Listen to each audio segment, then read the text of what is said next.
آپ علیہ السلام نے محنت فرمائی. 13 سال محنت کے بعد ایک جماعت تیار ہوئی مختصر، جو مادی اعتبار سے اتنے کمزور تھے کہ اگر ایک وقت کا کھانا میسر ہے تو دوسرے وقت کا کھانا میسر نہیں. اگر بدن پر ایک کپڑا ہے تو دوسرا کپڑا موجود نہیں. کئی آدمیوں کے پاس ایک سبب، مادی اعتبار سے اتنے کمزور لوگ، مگر دیکھتے ہی دیکھتے کیس و کسرا سے ٹکرا گئے. دیکھتے ہی دیکھتے دنیا کے آخری کنارے تک یہ بظاہر دنیا کے اعتبار سے بے کس اور بے بس لوگ دنیا کی بڑی بڑی سلطنتوں سے ٹکرا گئے.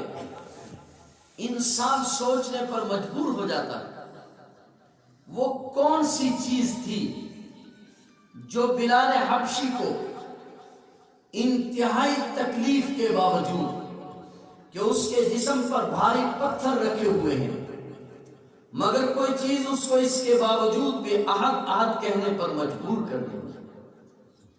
خبیب کے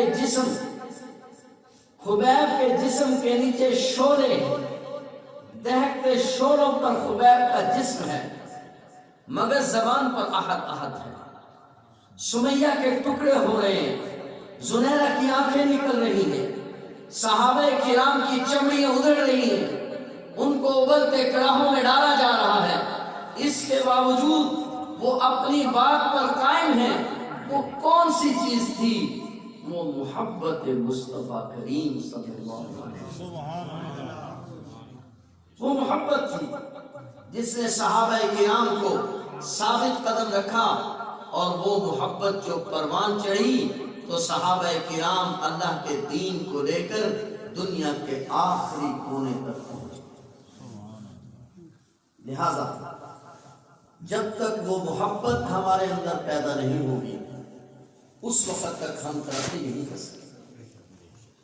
لیکن سوال یہ ہے کہ محبت کے دعوے دار تو ہم اور آپ سب ہیں، اور اس بات میں کوئی شبہ نہیں کہ جس کے دل میں نبی اکرم صلی اللہ علیہ وسلم کی محبت نہیں وہ مسلمان نہیں.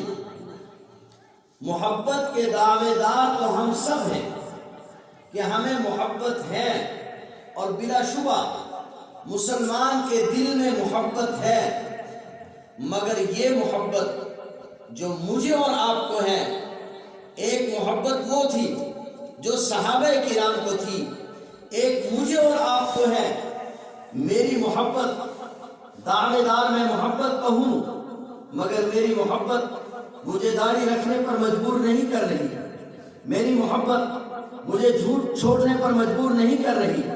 میری محبت مجھے صبح اٹھ کر نماز پڑھنے پر مجبور نہیں کر رہی.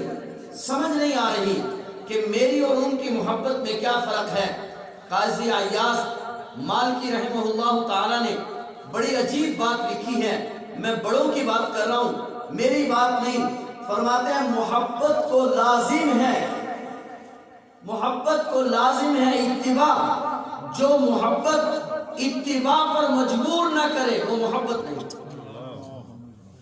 میں اپنی بات نہیں کر رہا، فرما رہے ہیں کہ محبت کو لازم ہے اتباع، اور اگر اتباع نہیں آ رہی تو اس کا مطلب محبت نہیں ہے.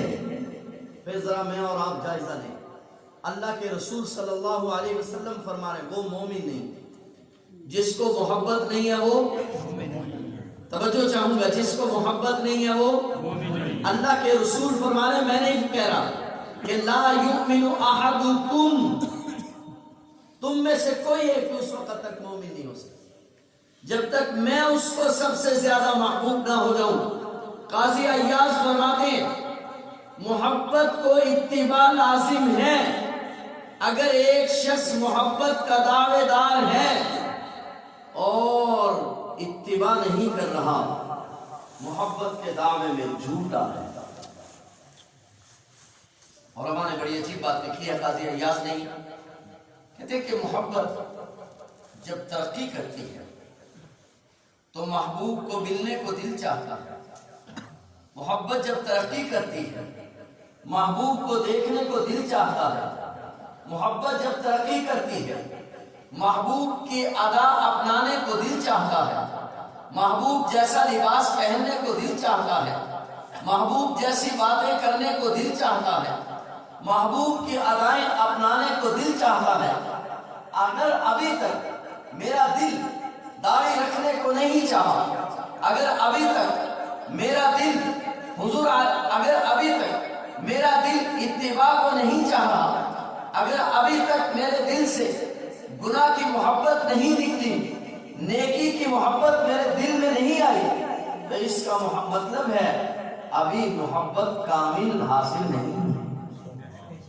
حضرت مولانا یوسف بن نوری رحمہ اللہ تعالی لکھتے ہیں اگر قیامت کے دن نماز، روزہ، حج، زکات اعمال میں کمی ہوئی تو محبت رسول صلی اللہ علیہ وسلم کے ذریعے سے اس کمی کو پورا کر دیا جائے گا، لیکن اگر محبت رسول میں کمی ہوئی تو کسی عمل سے اس کو پورا نہیں کیا جا سکتا۔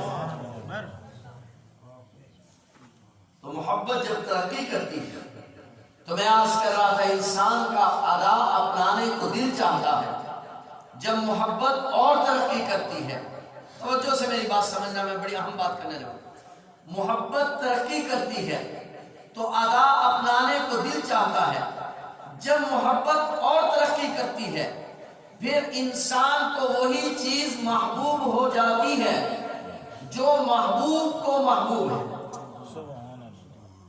محدثین نے لکھا ہے جب محبت ترقی کرتی ہے تو انسان کو وہ چیز محبوب ہو جاتی ہے جو محبوب کو محبوب ہے۔ اور اس پر عجیب بات کہی، کہا صحابہ کرام حضور کو محبوب ہیں، اہل بیت حضور کو محبوب ہیں، اگر صحابہ اور اہل بیت سے محبت نہیں، اس کا مطلب ہے محبت رسول نہیں۔ بات عقیدے کی نظریے کی سمجھے۔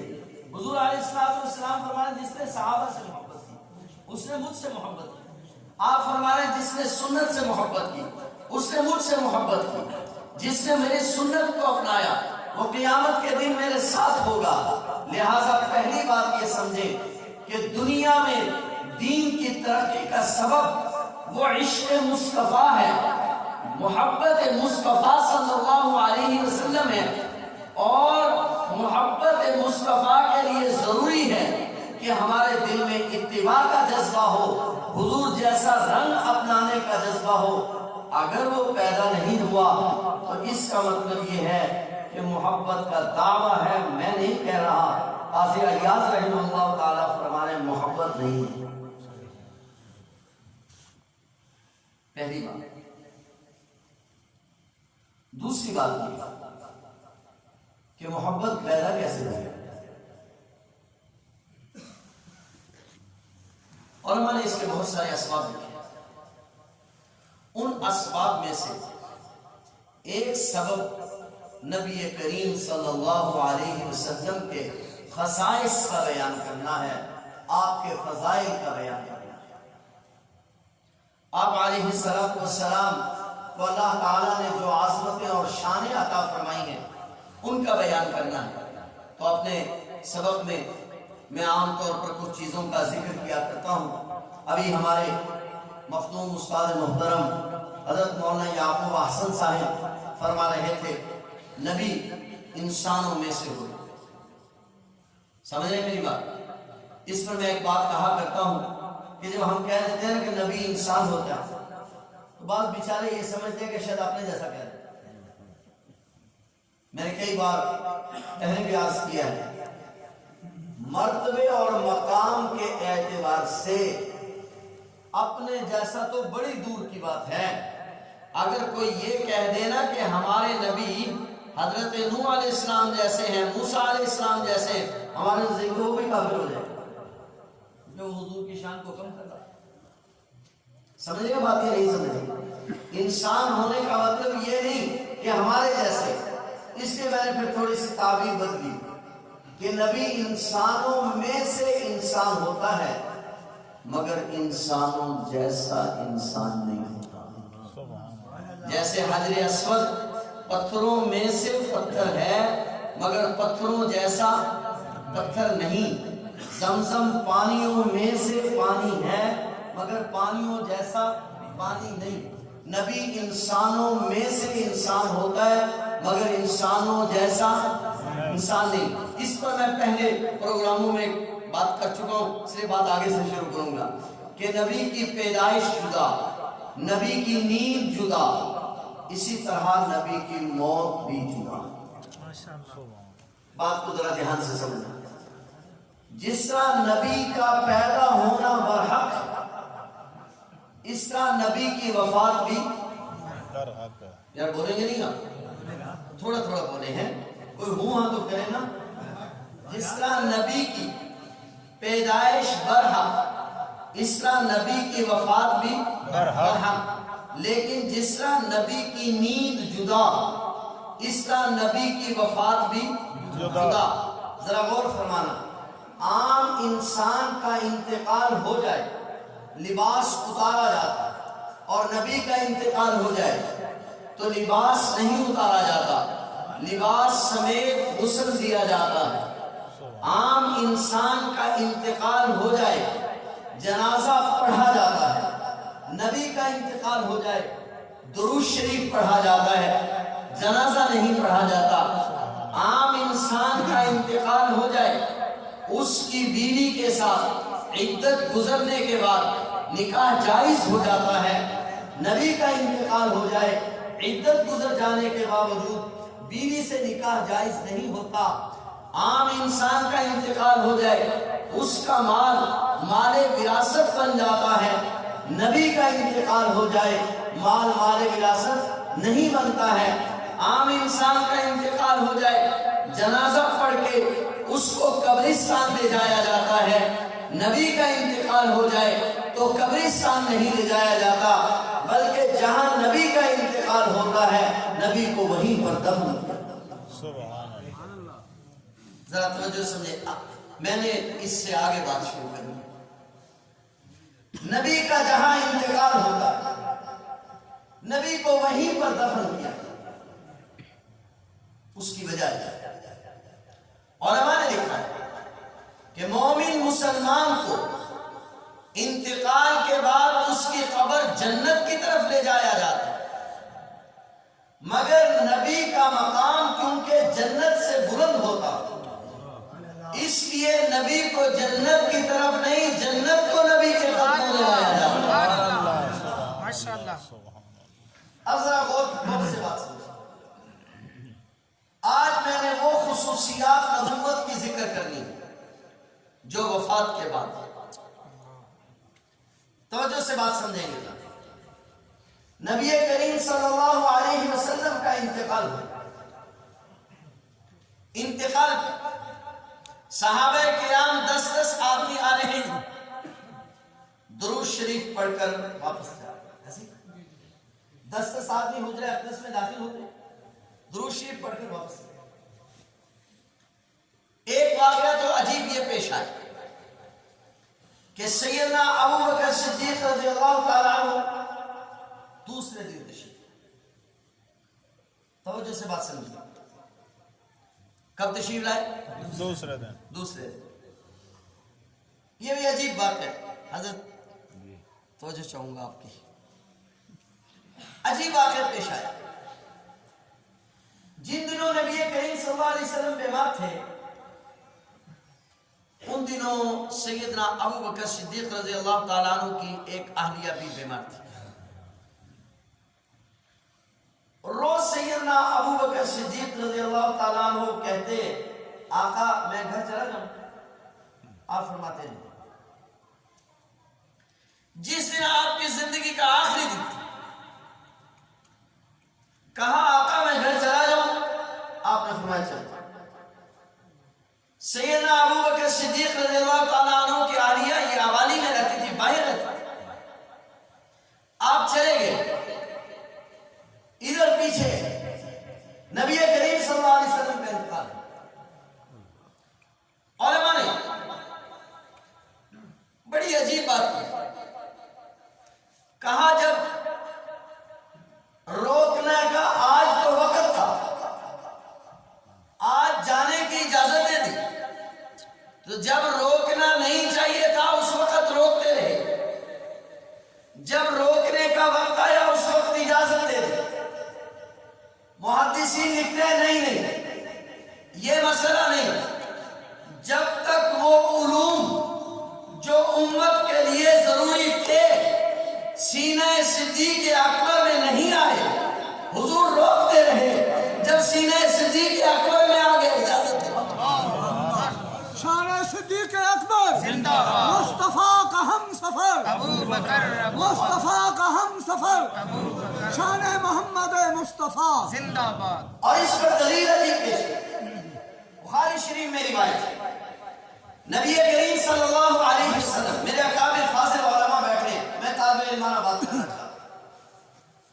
بخاری شریف کی روایت ہے، نبی کریم صلی اللہ علیہ وسلم تشریف فرما، آپ کی زندگی کے آخری ایام ہیں، آپ بیمار ہیں، ایک عورت کسی حاجت کے لیے آئی، آپ علیہ السلام نے فرمایا بیوی میری طبیعت ٹھیک نہیں، پھر آنا۔ عورت کی زبان سے ایک جملہ نکل گیا، یا رسول اللہ صلی اللہ علیہ وسلم میں آئی اور آپ کو نہ پایا۔ آپ علیہ السلام نے فرمایا بیوی تم آئی اور مجھے نہ پایا تو تم ابو بکر کے پاس آ جاؤ۔ ابو بکر کی اولیت بھی کچھ ساتھ ساتھ سمجھ میں آ رہی ہے، تم کس کے پاس آنا؟ ابو بکر کے پاس۔ حدیث میں آتا ہے حضور علیہ السلام نے ایک یہودی سے قرض لیا، مجھے ایک عجیب بات کر، ایک یہودی سے قرض لیا، قرض دینے کا وقت طے ہوا، اس نے عجیب بات کی، اس نے کہا یا رسول اللہ صلی اللہ علیہ وسلم اگر یہ وقت آنے سے پہلے آپ اللہ کو پیارے ہو گئے پھر کیا بنے گا؟ آپ علیہ السلام نے فرمایا تم ابو بکر کے پاس آنا۔ وہ بھی عجیب انسان تھا، اس نے کہا اگر ابو بکر بھی دنیا سے چلے گئے، آپ نے فرمایا تم عمر کے پاس آنا۔ اس نے کہا اگر عمر بھی دنیا سے چلے گئے، آپ نے فرمایا تم عثمان کے پاس آنا۔ اس نے کہا اگر حضرت عثمان بھی فوت ہو گئے، خدا کی قسم حدیث کے الفاظ ہیں، حضور نے فرمایا پھر تم بھی مر جانا، پھر تم بھی مر جانا۔ محدثین نے لکھا ہے وہ حضرت عثمان غنی کے زمانے تک زندہ رہا، حضرت عثمان غنی کے زمانے میں اس کا انتقال ہوا۔ پیشن گوئی سمجھ میں آئی؟ میرے بعد تم ابو بکر کے پاس آنا، پھر عمر کے پاس آنا، پھر عثمان کے پاس آنا۔ بات دور نکل گئی، عرض کر رہا تھا نبی کریم صلی اللہ علیہ وسلم کا انتقال ہو گیا۔ دوسرے دن سیدنا ابو بکر صدیق رضی اللہ تعالیٰ عنہ تشریف لائے، فکشف عن وجهه، چہرہ مبارک سے کپڑا اٹھایا، قبلا بوسہ اور فرمایا آپ کی زندگی بھی مبارک، موت بھی مبارک، لمبی بات ہے، میرا استدلال صرف قبلا سے، بوسہ لیا۔ امام ابن حجر اسقلانی رحمۃ اللہ علیہ بخاری شریف کے شارح ہیں، علماء نے لکھا ہے جس نے ابن حجر کو نہیں پڑھا اس کے لیے بخاری پڑھانا حرام ہے۔ ابن حجر اسقلانی لکھتے ہیں ابو بکر صدیق سے پہلے اور لوگ بھی آئے مگر کسی نے بوسہ نہیں دیا۔ ابو بکر صدیق کے بعد بھی بہت آئے مگر کسی نے بوسہ نہیں دیا۔ ابو بکر صدیق نے بوسہ کیوں دیا؟ ابن حجر اسقلانی کہتے ہیں کہ نبی کا بوسہ لینے کے لیے بھی انتخاب اللہ کی طرف سے۔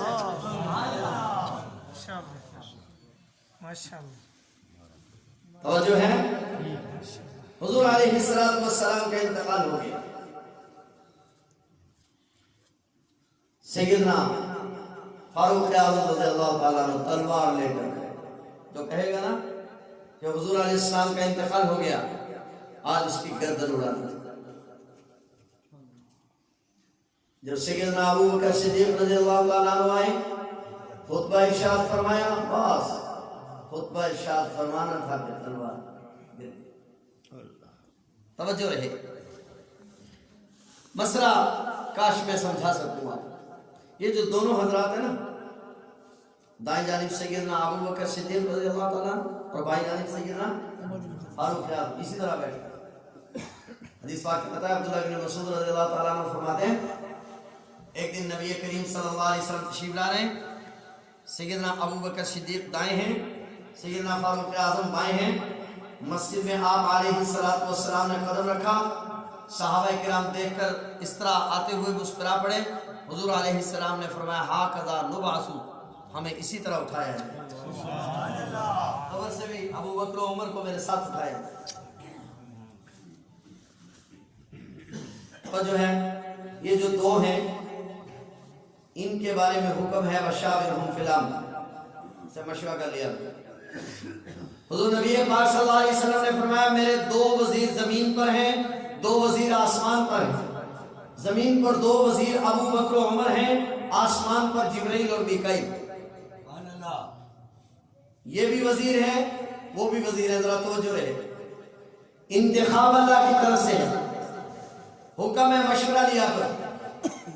مگر علماء نے عجیب بات لکھی کہ جب مشورہ لیا جاتا ہے نا دائیں جانب والے سے، تو دائیں جانب والے کی عادت یہ ہے کہ جب حضور علیہ السلام مشورہ لیتے ہیں یہ فوراً حضور پاک صلی اللہ علیہ وسلم کے چہرے کو دیکھتے ہیں۔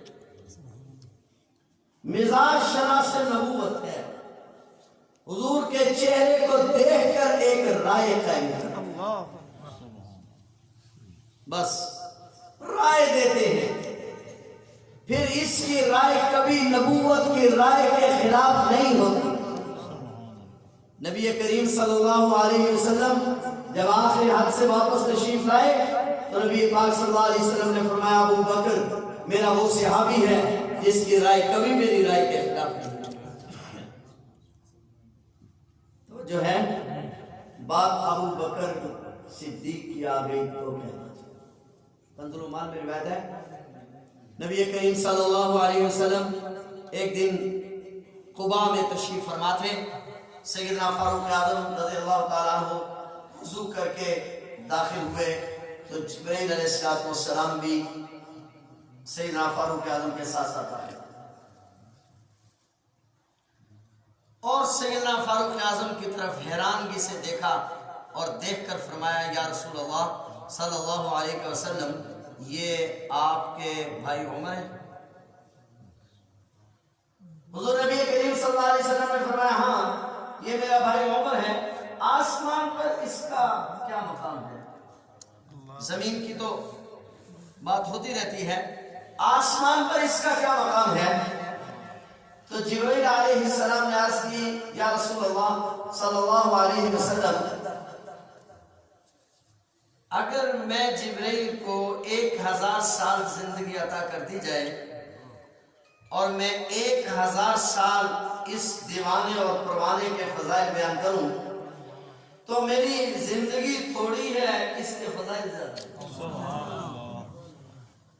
اب میں توجہ چاہوں گا اہل علم سے ایک بات کی طرف۔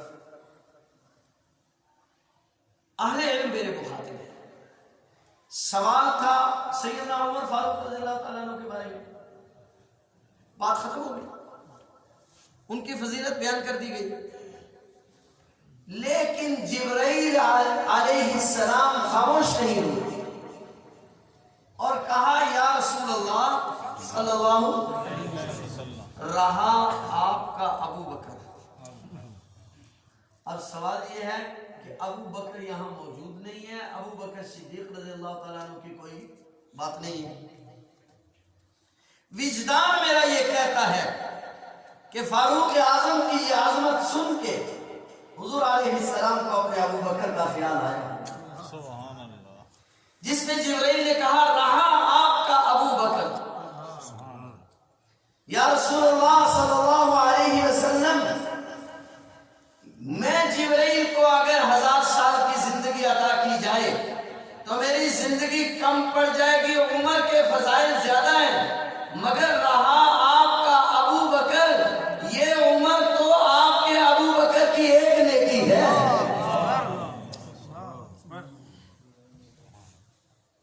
یہ عمر تو آپ کی ابو بکر کی ایک نیکی ہے، ابو بکر کے پاس ایسی اور بہت سی نیکیاں ہیں۔ بات کچھ سمجھ میں آ رہی ہے؟ تو ابو بکر صدیق رضی اللہ تعالیٰ عنہ کا طرز یہ ہے کہ چہرے کو دیکھتے ہیں اور رائے قائم کرتے ہیں، مگر جو بائیں صاحب تشریف رکھتے ہیں کیا نام ہے؟ بولو بولو ذرا عمر کے ماننے والے، عمر کا نام ذرا محبت سے نہیں، کون ہے؟ گلی گلی نگر نگر عمر عمر عمر گلی گلی نگر نگر عمر سسر نبی داماد علی عمر زندہ باد، سسر محمد داماد علی محمد عمر جو بائیں جانب بیٹھے ان سے جب آپ علیہ السلام پوچھتے ہیں عمر فلاں مسئلے میں تمہاری کیا رائے ہے، تو یہ اوپر دیکھنے کی بجائے آنکھیں بند کرتے ہیں، الٹی ہی چال چلتے ہیں، دیوان گانے عشق، آنکھیں بند کرتے ہیں دیدار کی۔ ان کی عادت یہ ہے کہ آنکھیں بند کر لیتے۔ محدثین لکھتے ہیں تکوینی امور کا علم دیا گیا ہے، اس میں غور و فکر کرتے ہیں، لہذا ایسی رائے پیش کرتے ہیں کہ رب بھی اس کی تائید کرے۔ اب ذرا توجہ ہے، نبی کی موت پر حق ہے، بات یہ کر رہا تھا یاد رکھیے، مگر جس طرح پیدائش جدا نبی کی موت بھی جدا۔ سیدنا فاروق اعظم تلوار لے کر کھڑے ہیں، جب سیدنا ابو بکر صدیق کا خطبہ سنا تو سننے کے بعد فاروق اعظم نے تلوار پھینک دی، آپ بھی اقرار کر لیا۔ محدثین نے لکھا ہے جو آیات اب سیدنا ابو بکر صدیق نے پڑھی، کیا سیدنا فاروق اعظم نے پہلے نہیں سنی تھی؟ کہاں سنی تھی؟ پہلے نہیں پڑھی تھی؟ کہاں پڑھی تھی؟ پھر کیا مسئلہ ہے؟ توجہ کرنا، کہا جب سیدنا فاروق اعظم اور دوسرے آدمیوں کے آنے میں فرق تھا، دوسرے لوگ جو آتے تھے وہ حضور علیہ السلام کی نبض کو دیکھتے تھے، خاموش ہے، زبان خاموش ہے، حضور علیہ السلام دنیا سے پردہ فرما گئے ہیں، یقین کرتے جاتے تھے، مگر سیدنا فاروق اعظم حضور کے قلب اطہر کو دیکھتے تھے، اس کی نگاہیں قلب اطہر پر پڑ رہی تھی کہ قلب اطہر پر نور کی بارش اسی طرح ہے جس طرح زندگی میں ہوا کرتی تھی۔ ابو بکر صدیق نے مسئلہ سمجھایا، عمر نبی کی موت کو عام انسانوں کی موت پر قیاس نہ کر، نبی کی آنکھ سوتی ہے، سبحان اللہ، ماشاء اللہ ماشاء اللہ ماشاء اللہ۔ عقیدہ حیات النبی۔ ایک منٹ میری بات نہیں، نانے والے خاموش، میری بات سنیں، مسئلہ سمجھے، نبی کی موت عام انسان کی موت کی طرح نہیں، نبی ہوتا انسان ہے، مسئلہ سمجھنا، مگر خصوصیات سے نواز دیا جاتا، یہ بات کر رہا ہوں، آپ غور فرمائیں۔ میں اجماعی عقیدہ عرض کر رہا ہوں، تمام اہل سنت کہلانے والے مسلمانوں کا یہ عقیدہ کہ نبی کا جسم اطہر اپنی قبر مبارک میں محفوظ رہتا ہے، عام انسانوں کا جسم وہ گل سڑ جاتا ہے۔ توجہ بہت چاہوں گا، محدثین نے ایک عجیب بات لکھی، کہا مٹی کے اندر اگر لوہے اور سونے دونوں کو دفن کر دیا جائے تو لوہا 1 سال نہیں نکالے گا کہ وہ زنگ آلود ہو جائے گا، حتیٰ کہ گل جائے گا، مگر سونا 100 سال بھی رہے تو گلے گا نہیں۔ عام انسانوں کا جسم کیونکہ دنیا کی مٹی سے بنتا ہے، اس لیے قبر میں جاتا ہے تو ریزہ ریزہ ہو جاتا ہے، نبی کا جسم کیونکہ جنت کی مٹی سے بنتا ہے اس لیے محفوظ ہے۔ سبحان اللہ۔ بات سمجھ میں آ رہی؟ تو نبی کی ایک خصوصیت یہ بھی ہے کہ نبی کا جسم اللہ کی قسم پھول اپنی پتی میں اتنا تازہ نہیں ہوتا جتنا نبی کا جسم اپنے روزہ اضحیٰ میں ترو تازہ. اور نبی جس جگہ دفن ہوتا وہ جگہ جنت کا حصہ ہے. بولو وہ جگہ جنت کا حصہ ہے. نبی کریم صلی اللہ علیہ وسلم کی اگلی خصوصیت حدیث میں آتا ہے. حضرت کعب احبار رضی اللہ تعالیٰ عنہ فرماتے کہ حضور علیہ السلام کی خصوصیات میں سے ایک خصوصیت یہ ہے کہ تدفین کے بعد ہر روز آپ کی قبر اطہر پر 70,000 فرشتے اترتے ہیں اور اپنے پروں کو حضور کی قبر پر مسح کرتے ہیں. سبحان اللہ. 70,000 فرشتے روز اترتے ہیں اور قبر اطہر کو مسح کرتے ہیں, چھوتے ہیں, برکت کے لیے. 70,000 صبح کو, 70,000 شام. ذرا آگے چلیے. حضور علیہ السلام کی یہ بھی خصوصیت ہے. آپ نے فرمایا قیامت کے دن ہر انسان اکیلا اٹھے گا مگر مجھے 70,000 فرشتوں کے جھرمٹ میں اٹھایا جائے گا. ہر انسان اکیلا اٹھے گا, مجھے 70,000 فرشتوں کے ساتھ اٹھایا جائے گا. آپ علیہ السلام نے فرمایا مجھے سب سے پہلے اٹھایا جائے گا. قیامت کے دن اٹھنے والوں میں پہلا ہوں گا. آپ علیہ السلام نے فرمایا ہر نبی اپنی قبر سے اٹھے گا, میدان محشر میں آئے گا. تو جو فرمانا حدیث کے الفاظ ہیں, ہر نبی میدان محشر میں پہنچے گا. کسی نبی کے ساتھ ایک آدمی ہوگا, کسی نبی کے ساتھ 2 آدمی ہوں گے, کسی نبی کے ساتھ 10 آدمی ہوں گے. فرمایا کوئی نبی ایسا بھی ہوگا جس کے ساتھ ایک آدمی بھی نہیں ہوگا. اللہ کے ایک نبی آئیں گے, ان کے ساتھ بہت سارے لوگ ہوں گے. میں یہ سمجھوں گا کہ شاید یہ میری امت ہے. بتلایا جائے گا نہیں, یہ موسیٰ علیہ السلام کی امت ہے. پھر مجھے حکم ہوگا آسمان کی طرف دیکھیے. میں آسمان کے کنارے کو دیکھوں گا, اتنا بڑا ایک لشکر آئے گا کہ میدان محشر بھر جائے گا. میری امت سب سے زیادہ. حضور علیہ السلام نے فرمایا ہر نبی کے لیے اس کا جھنڈا کھولا جائے گا. ہر نبی اپنی امت کو اپنے جھنڈے کے نیچے لے گا اور میرے جھنڈے کے کھلنے کا انتظار کرے گا. پھر ہر نبی اپنی امت کو لے کر میرے جھنڈے کے نیچے آئے گا اور وہ امتی اپنے اپنے نبیوں کے جھنڈے کے نیچے ہوں گے اور وہ نبی میرے جھنڈے کے نیچے. دیوار ہم میرے نیچے. حضور نبی کریم صلی اللہ علیہ وسلم نے فرمایا انا اول شافع, قیامت کے دن میں سب سے پہلے شفاعت کروں گا. سبحان اللہ.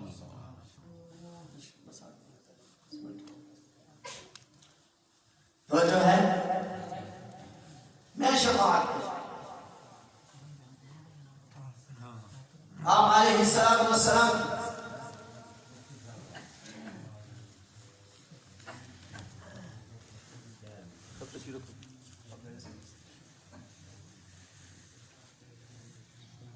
بس آخری بات میں اپنی بات کو سمجھیں. آپ علیہ السلام کی ایک خصوصیت یہ ہے کہ آپ کی امت سب سے زیادہ ہوگی.